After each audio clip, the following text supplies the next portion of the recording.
ఇంత ముఖ్యమైనటువంటి వ్యవహారాల్లో చంద్రబాబు సర్కార్ చేస్తున్నటువంటిది అభినందించి తీరాల. ఎందుకంటే ఇప్పుడు తాజాగా వరద సహాయక చర్యలో భాగంగా 100 ఫైర్ ఇంజన్లతో ఈ ఇళ్లని కడిగేటటువంటి పని చేస్తున్నారు.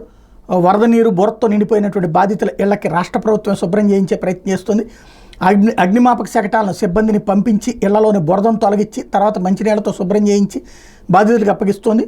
ముంపు బారి నుంచి బయటపడిన ప్రాంతాల్లో బుధవారం ఉదయించే ప్రారంభమైన ఈ పనులు గురువారం విజయవాడలోని 1 టౌన్, అజిత్ సింగ్ నగర్ తదితర ప్రాంతాలు ముమ్మరంగా కొనసాగినాయి.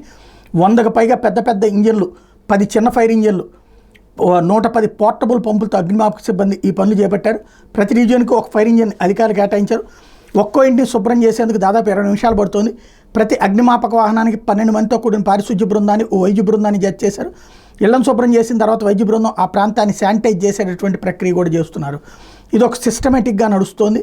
అదే సందర్భంలో దీంతో పాటుగా వరద బాధితులకు పంపిణీ కోసం ప్రత్యేకంగా 5 రకాల ఆహారాలు సిద్ధం చేశారు.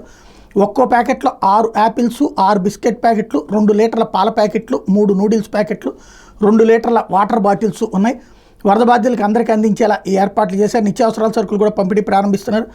బుడమేరు గండి పూడ్చేందుకు ఆర్మీ రంగంలోకి దిగింది. మరో 24 గంటల్లో గండి పూడ్చివేత పూర్తి కావచ్చు.